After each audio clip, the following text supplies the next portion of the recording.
இறைவாக்கினர் எலிசாவை கண்டு ஆண்டவர் வாக்கை கேட்க அரசர் வந்தபோது எலிசா உடனடியாக தீர்க்க தரிசனம் உரைத்து விடவில்லை.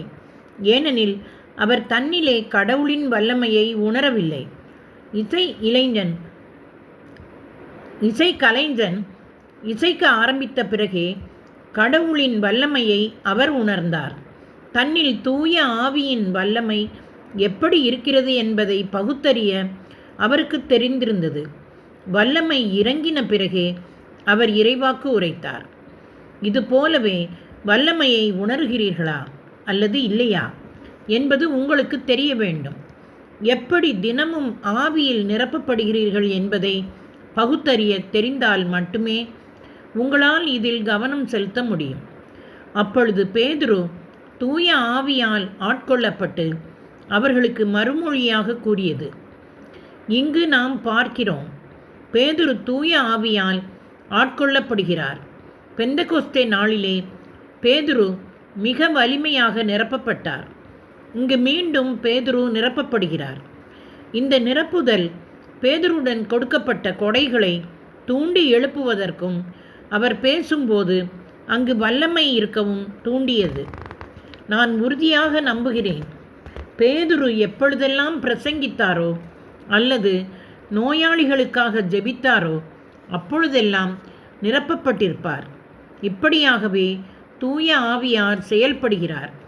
அப்போது பவுல் என்னும் சவுல் தூய ஆவியால் ஆட்கொள்ளப்பட்டு அவனை உற்று பார்த்து, திருத்தூதர் பணி 13ஆம் அதிகாரத்தில் 9வது வசனம். இங்கு பவுல் தூய ஆவியால் நிரப்பப்பட்டு கண்டிக்கிற வார்த்தையை பேசுவதை பார்க்கிறோம். இத்தகைய நிரப்புதல் நீங்கள் தூய ஆவியில் நடந்தால் உங்கள் வாழ்விலே அடிக்கடி நிகழும். நாம் சரியான வார்த்தையை பேச, கடவுளின் வல்லமையை செயல்படுத்த அவர் நம்மை நிரப்புகிறார். யாராவது உங்களிடம் உங்கள் தினசரி வாழ்விலே எப்படி தூய ஆவியால் நிரப்பப்படுகிறீர்கள் என்று கேட்டால், நீங்கள் எப்படி நிரப்பப்படுகிறீர்கள் என்று சரியாக சொல்ல முடிய வேண்டும்.